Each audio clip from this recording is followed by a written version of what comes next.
You know, Julie, some of our favorite podcast episodes and most listened to episodes are when financial professionals get to hear from other financial professionals.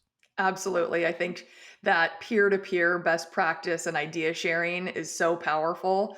And I'm really fortunate that we have Jon Kuttin here with us today.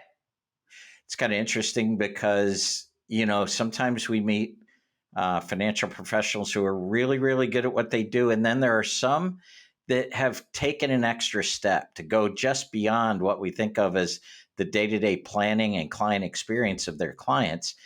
And they really have kind of unlocked the key to the next level of practice development. And in today's conversation that we're going to share with our listeners with Jon Kuttin, he talks about leadership keys and how you move from being a financial professional to being a leader, not only of your financial planning team, but also in your family and your community and the like. And I really enjoyed hearing Jon.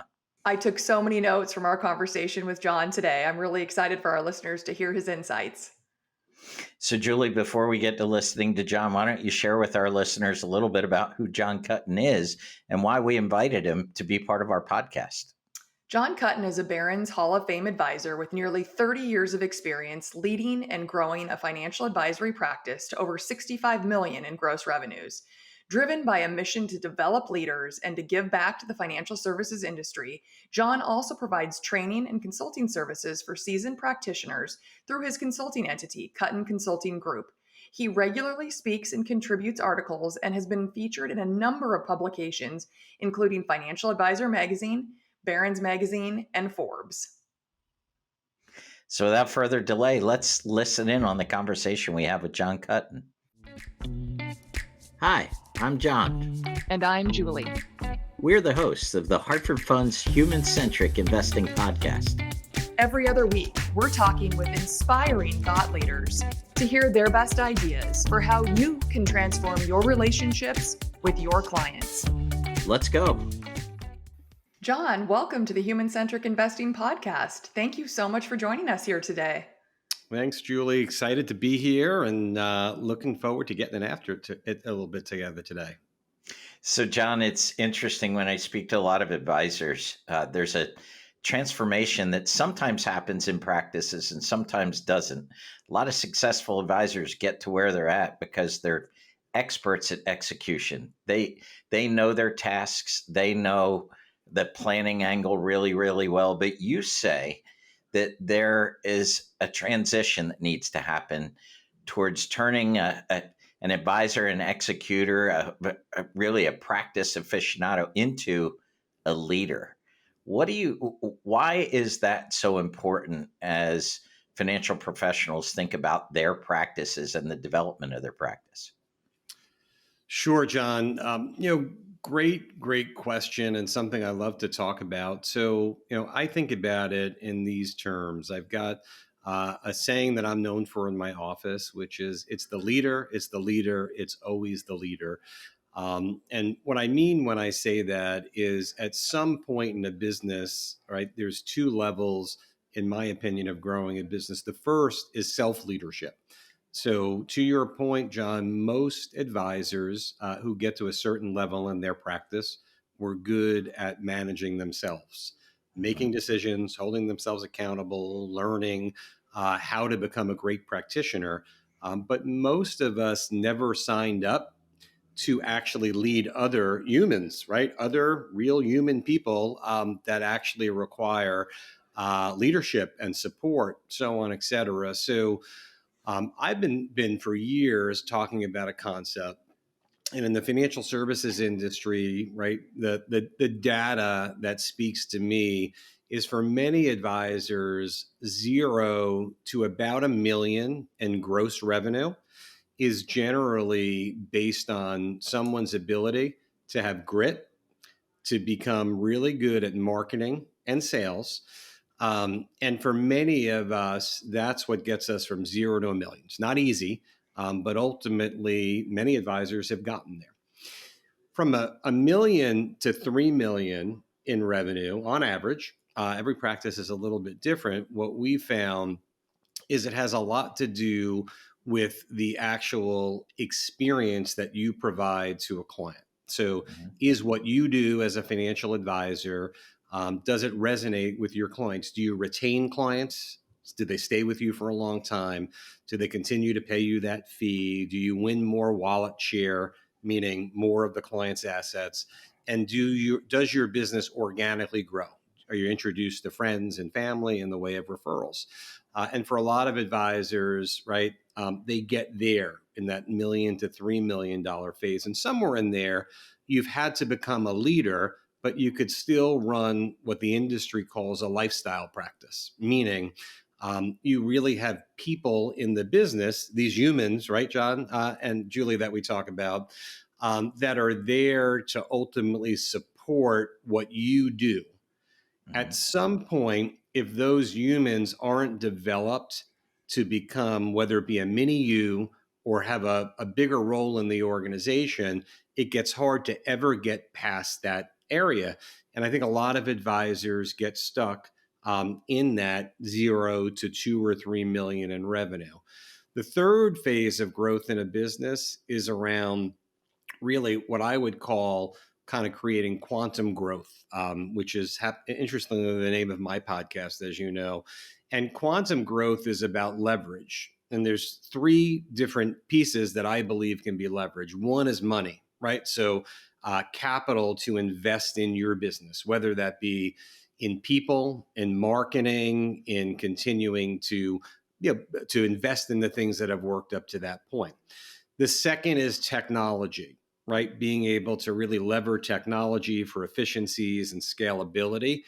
And the last is that human capital, right? So in order to leverage human capital, what you really need as an advisor is to have and to develop leadership skills. And to me, the definition of a leader is someone who has the ability to influence someone to do something that they couldn't do without you. And the really interesting part, it's starting to spread in the industry a little bit, as I see it, with some of the best practitioners out there that are going from practitioner to CEO or leader of a group as groups get bigger. But there's not a lot of training, there's not a lot of support, and there's not a lot of talk about how to actually do that, because it's much different work to be a leader than it is to simply be an advisor. John, it's so interesting. This is one of my favorite topics. And as I know, we discussed previously, I do a lot of coaching of financial advisors. And I would say one of the most frequent inbound calls or emails that I receive is, and I love how you use the word humans, but something to the effect of, all of a sudden, I feel like I'm more of an HR role than a financial advisor. And I'm not sure, I don't know if that I have the skills. And a great leadership coach years ago once said to me, Julie, we hire employees and humans walk through the door. So, John, in your experience and expertise, how does an advisor who has been very successful in building a practice to whatever level of those great levels that you laid out, how do they start to build those skills and shift their mindset more into that leadership role? Are there tactical or specific ideas that we can share with our listeners today for those that are probably sitting there thinking, this is me, you're speaking to me right now, and this is actually what's keeping me up at 2 a.m.? Yes, and it's funny. Just as an aside, as I use the word humans, with everything going on with artificial intelligence right now Yes. and machine learning, who knows? Maybe one day we can take the person out of the role, right? And I say that in jest, but it is kind of crazy what we're seeing out there with everything about artificial intelligence, et cetera. So I would hit your question from a couple of levels, and I also as someone who coaches and influences not just my own team but advisors in the industry, it's that piece that is a change of how we do things. And I have this saying. I have a lot of sayings. You'll learn from our podcast here today, um, which is that for most advisors, and I would just say business people in general, until you get yours, it's hard to help other people get theirs. Okay. I'll say it again. Until you get yours, it's hard to help other people get theirs. And what I mean when I say that is leadership is different work. We've heard, right, the concept of being a servant leader. And I think what happens is for a lot of advisors, they're still trying to drive their income personally, which ultimately competes with trying to give a team member a real career track.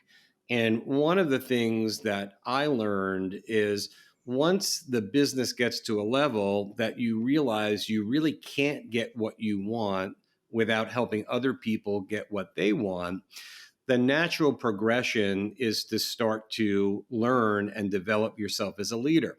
So I've got a mentor of mine who talks about a concept that you've probably heard of, which is, you can either go an inch deep and a mile wide, or you can go an inch wide and a mile deep. And I really think the only way to develop as a leader is to start to go a mile deep on leadership. And as I think about my own career track and how I've developed a business with 150 plus employees in it now, managing over $8 billion of assets, without the people in the organization, I would not be able to do what I do. And for most advisors, their number one business expense, not for all, but most, are those humans, right? It's that human capital. So if you have that investment, and I call it an investment that you're making in your business, but you're treating it as an expense and thinking of it as payroll, I think of it as an investment. And if I don't develop the capital, the human capital in the business, then I'm not getting the best return from the investment. And the way to actually develop that human capital is through leadership. So, Julie, one of the pieces that I would share is, to me, it's about going a mile deep. And then it's about beginning to truly focus on vision, mission, values, so that you have a kind of standard way that your organization is thinking. And as long as you create a vision that's large enough for those in your organization to see a bright future for themselves, they'll follow you in that vision. So that would be the first thing, is making sure we have a vision, mission, values. Quick aside, I talk about a concept that I've learned from a mentor of mine, which is basically you need to speak about your vision, mission, values, and those things that are important to you 10 times more often. We call it the 10 times factor than you think you need to, so that it begins to ultimately resonate with the people inside of your organization. So, sometimes I feel like my employees and business partners think I need a new speechwriter, because in actuality, I just say the same thing over and over, but I'm trying to connect them back to the vision, to the mission, and to the values of the organization. The second piece that I would share is you need to create common language, right? So common language is, how do you build a culture inside of your organization where there's a way to communicate by having systems and common language around leadership. So Julie and John, some of those systems that we use inside of our business is a combination of something that we call the 5 levels of leadership, which I could talk a little bit about if you'd like. Something that we call the readiness assessment model. Some call it situational leadership. So there's lots of little kind of anecdotal stories that I could share, but let me know if you'd like me to talk through any of those. I'd be happy to. Sure. Give us an example, say, of the 5 levels of leadership. That sounds interesting. So this, I've got to give credit to Ray Kelly, who's one of my mentors and kind of my leadership guru, who teaches my whole organization actually about leadership. What's interesting is I'm a huge advocate of being a lifetime learner, right? So, there's a saying that I learned years ago, which is you're either a knower or you're a learner. And a lot of financial advisors are knowers because they have been doing it for 10 or 20 or 30 years, and they know an awful lot, about being a financial advisor, but they don't go into places that are unknown to them, right? Like leadership, where there's probably a lot to learn. Little known fact about myself is I'm almost embarrassed to say this in a way, but I'll say it. I consume about 15 to 20 hours a week, no exaggeration. Maybe I'm under exaggerating or being modest. About 15 to 20 hours a week of podcasts, listening to books. I don't like to read books, but I do like to listen to books, and just consuming content going a mile deep on leadership. So being a lifetime learner, I think, is a really important piece. When I think about the 5 levels of leadership, Ray taught me this, and it's a really handy tool. So the 5 levels of leadership basically say, and by the way, there's different types of 5 levels of leadership. This is Ray's 5 levels. There's also John Maxwell, who's an amazing leadership coach, has his own 5 levels.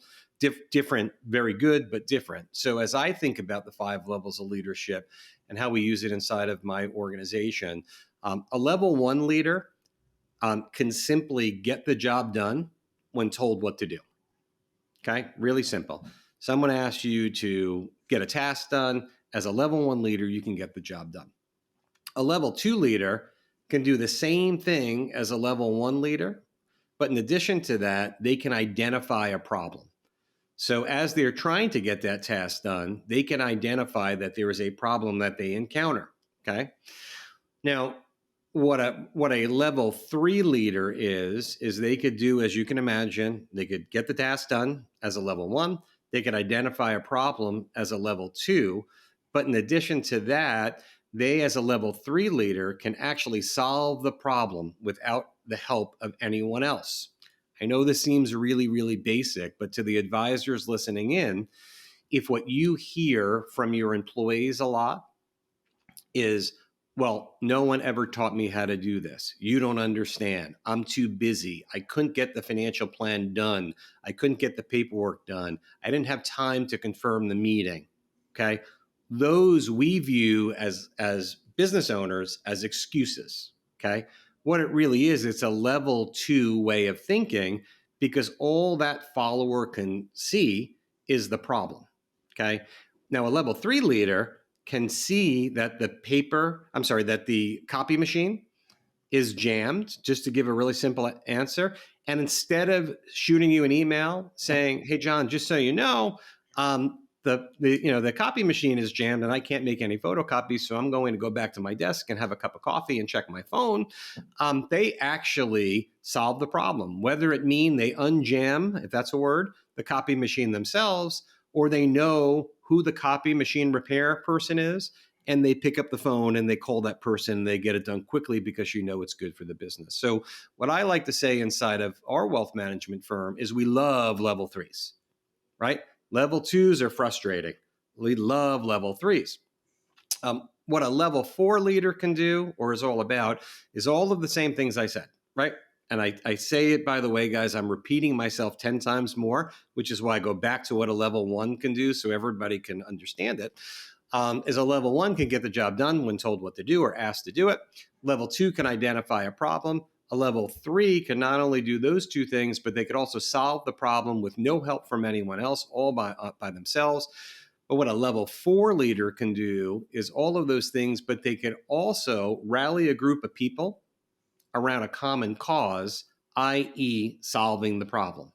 So now you have somebody in the organization who says, "Hey, Jon Kuttin had a meeting today with a prospect. The prospect did not show up." They could look at it and say, well, that prospect might not have showed up because we forgot to make a confirmation call 24 hours before, and that's part of our process. I've identified the problem. I've now put a system in place through my CRM system that says 36 hours before and 24 hours before, it's going to pop up on my screen with the script that I use to actually make the confirmation call. And what I'm going to do is, I bet you other people in the organization are having the same problem with meetings not showing up. So I'm going to get the whole operations team together at our next meeting, and I'm going to influence them to use this same system that I just described to the group on how to make sure that we confirm meetings properly so that that prospect does get into the office and John, my advisor, can actually onboard them as a new client. That's a level 4. Not only can they solve the problem themselves, but they see the problem, they solve it for a group of people so that a common goal is actually caused. And then lastly, for sake of time, I won't go through what all 4 do again, because you guys are hopefully getting it by now. But what a level 5 can do is all of the same things that a level 1 through 4 does. But what they do, which is unbelievably rare and unbelievably valuable, is they actually can do all of those same things, but they can tie everything back to the vision, the mission, and the values of the firm that goes on in their organization. And ultimately, they can develop more level 4 plus leaders. So inside of my wealth management firm, we've got a vision statement. And our vision statement is committed to memory by everyone in the organization. I'd say 95% of us, and there's 150 plus people verbatim, could say what I'm about to, which is Kuttin Wealth Management is not only a Barron's Hall of Fame practice, but we're known industry-wide as a supercharged leadership development factory. We develop level 5 leaders with an exclamation point at the end. Okay. So that's who we are. It's part of our DNA. It's what we do. And what we've now done is built a system and a process around developing leaders inside of the organization. What the last piece I'll make, and I'll breathe a minute, is by having these 5 levels of leadership, what happens, John and Julie, is if John comes to me as an employee of my firm and says, hey, John, the copy machine is jammed. We have a level of common communication where I can say, hey, John, thanks for the feedback. That's great level 2 leadership. And John now knows I didn't call him a name. I didn't raise my voice, but he now knows that I'm trying to develop him because that's part of our culture and can say, hey, that was level 2 leadership. I see it. I'm aware. I'm consciously competent or consciously aware that I could have solved that problem. And if John didn't know how to solve the problem, it's now my job. Go back to one of my opening remarks today, which is it's the leader, it's always the leader. And it's now my job to work with John and say, okay, well, that's level 2. Do you know what to ultimately do in order to solve that problem that we have, in this case, the copy machine? Maybe you don't know how to fix it. Maybe someone should teach you, or maybe you don't know the phone number of the repair shop, or maybe it's as simple as going to the front desk and asking our receptionist who handles that to make sure that it ultimately happens. So I know that was a mouthful, but I hope that helped a little bit. No, John, it's very interesting. Julie and I recently attended a forum that was sponsored by our friends at the MIT Age Lab, and we got to listen into an interview by a woman who headed brand management for Ritz-Carlton. And I know Julie and I have discussed this, but the topic of her discussion was less about the kind of clients that they serve and more about the time that they spend on staff development and how they empower their employees, every employee, to kind of take some of those leadership steps. Didn't use the same language as you just did, but I could certainly see the parallels. My question for you, John, is as an advisor who's looking to make this transition to leadership, are there behaviors that we should be aware of? Can we spot ourselves doing certain things that hold us back from becoming a leader? Because I think one of the things that would hold me back is I'm a control freak, right? I know in my mind what I think is the right way to have things happen.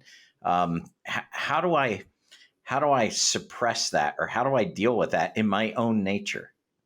Yeah, great question. And I would describe it similar to how you did. I think here's just like a really interesting part. So for our listeners, I'm about to become a level 2 leader. I'm admitting to being a level 2 leader, but then I'll get to some level 3 and level 4 on it. So as a level 2, I'm going to identify the problem. So the real problem is, for most advisors who have the privilege to lead people in their organization, it's because they've created a level of success in order to afford or have to qualified for a support person, right? For a staff person. So it's a successful group. Now, the reality of it is they don't need to change because they're already successful. Okay. So you go back to a term, again, I learned from one of my leadership mentors. Well, I'll ask you the question, John. Actually, I'm going to ask you the question, Julie. Okay. Okay. So if I were to ask you the question, if you could choose between comfort or discomfort, would you choose to be comfortable or uncomfortable? Which one would you choose? Uncomfortable all day long. I knew you were going to say that. John, I'm going to go to you. Give me the other answer, please. Okay. I want to Now, be because you're a comfortable. leadership driven person, right? Yeah. That's how a true entrepreneur and self-starter. But deep down, John, if I were to ask you, would you choose to be comfortable or uncomfortable? Which would you choose? I'd choose to be comfortable. Choose to be comfortable. And most people do. Would you choose to watch Netflix and sit on your couch or go run 6 miles? If you Oh, had, I'm a Netflix guy. me too, right? So Yeah. most of us choose comfort over discomfort. It's the easy button. That's how our I've done a lot of studying of kind of human behavior and just how our mindset works. Our mind is there to actually keep us safe and comfortable. That's actually what it's designed to do, to keep us alive and well. Now, if I were to ask you the question, John, if you could choose between being uncomfortable or growth, which would you choose? You can only have one. You either not grow or be uncomfortable. Which one do you choose? I'd be uncomfortable. I'd want to grow. You choose growth, right? Yeah. You would choose Hmm. growth. And that's how most of us are wired, right? So we hit the easy button, okay? But what we really want is growth. So one needs to understand their mindset. And to go back to level 2, the problem is most advisors who are lucky enough to have someone working for them, they're somewhere north of $500,000 of gross revenue. So in the real world, maybe not in the financial services world, they're making an amazing living. I mean, that's a lot of money, right? Hmm. Regardless of the platform you sit in. So they're comfortable. They don't need to do it. So what they do is they choose to surround themselves with people in their business that just make their life easier. And they don't really want them to grow. They say they want to, but what they really want to choose is they want to choose, right? That they're just going to make my life easier. And they say things like, I don't understand why no one gets it. Why can't they see what I see? Every time I give it to someone, they mess it up. Though all level 2, level 2, level 2. So the best way to answer the question is you have to actually see what's on the other side of it and really believe that once you get yours, tie back what I said a minute ago, it's about helping other people get theirs. And the way that you do that is through leadership. And the best thing that I could say, Julian, John, is at the end of the day, leadership is the hardest thing you will ever do. And it takes this word that starts with a P that most successful financial advisors don't have. And you guessed it, it's patience, right?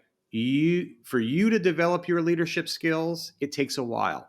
For you to actually develop the skills and have someone go from a level 1 to a level 4 or 5 leader inside of your organization, it could take years. It could take 5 years, 10 years.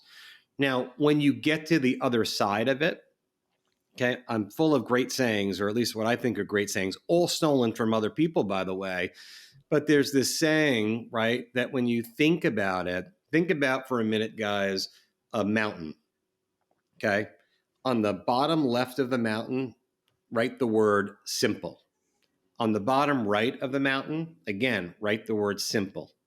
Inside of the mountain, write the word complex, okay? When you have a vision of developing people in your organization or building $1 million practice or whatever it may be, it's really simple, right?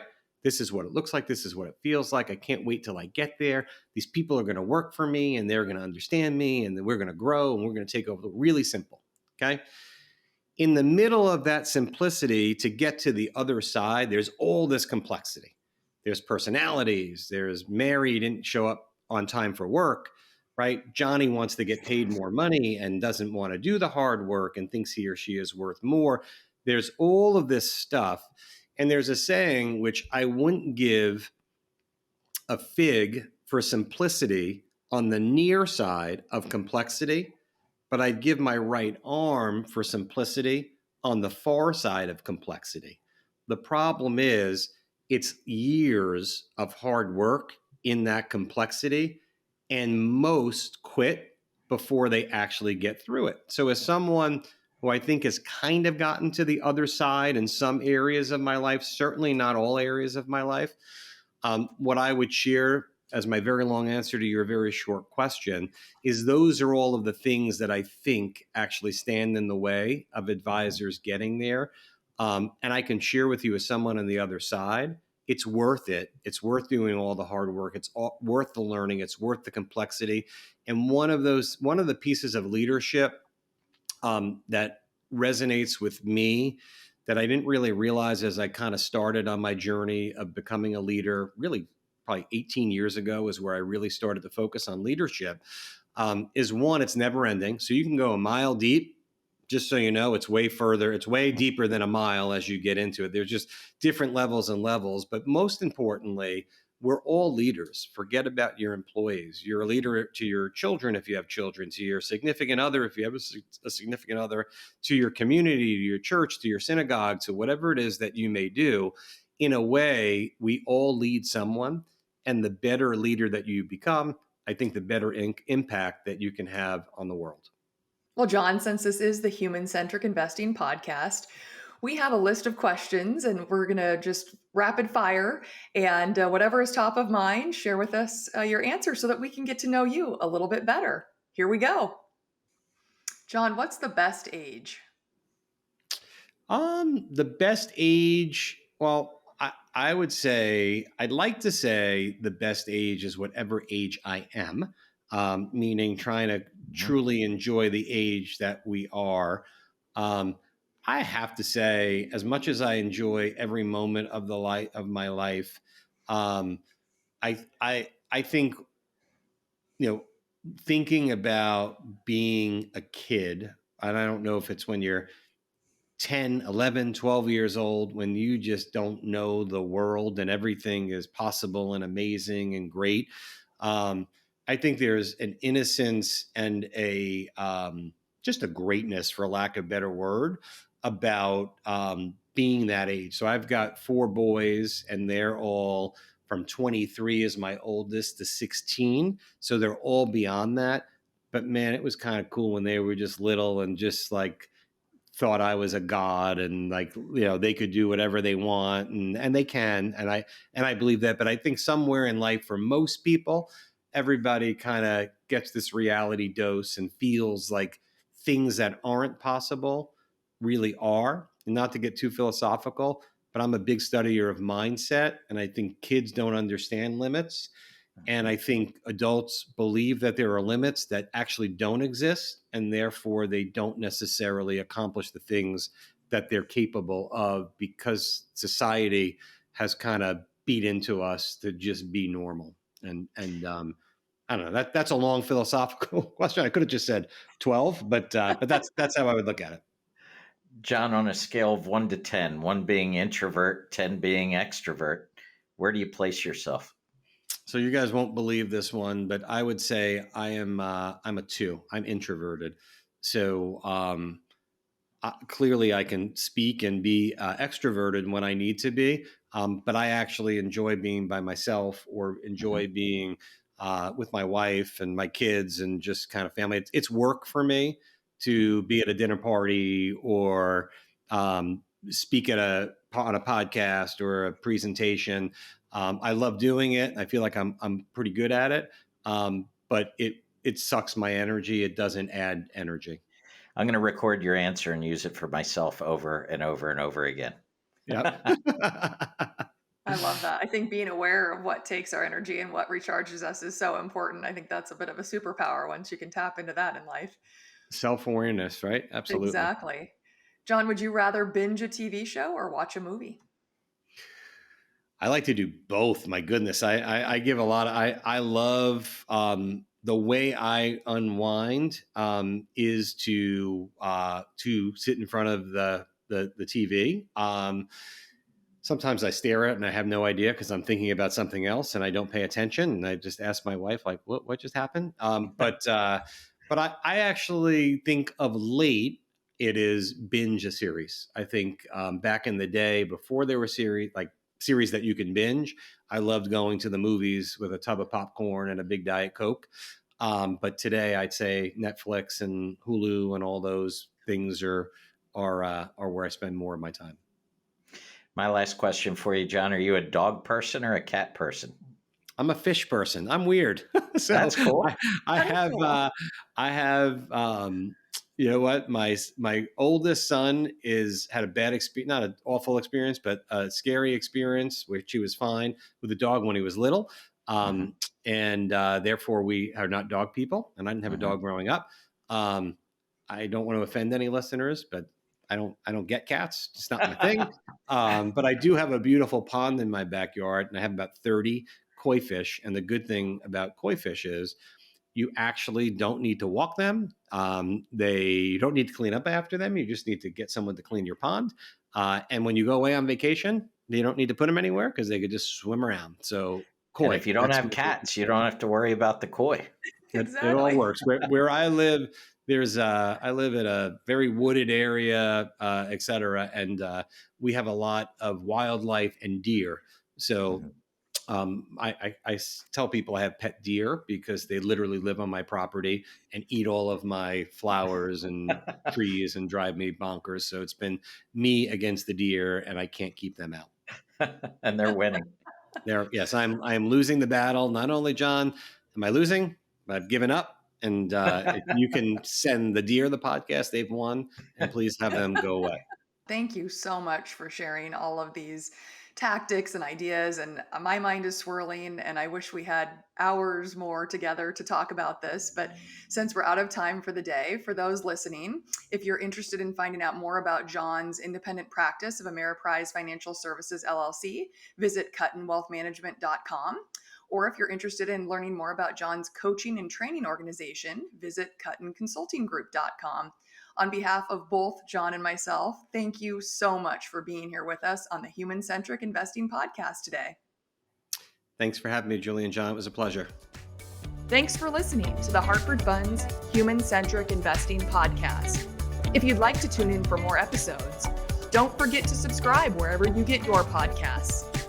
And follow us on LinkedIn, Twitter, or YouTube.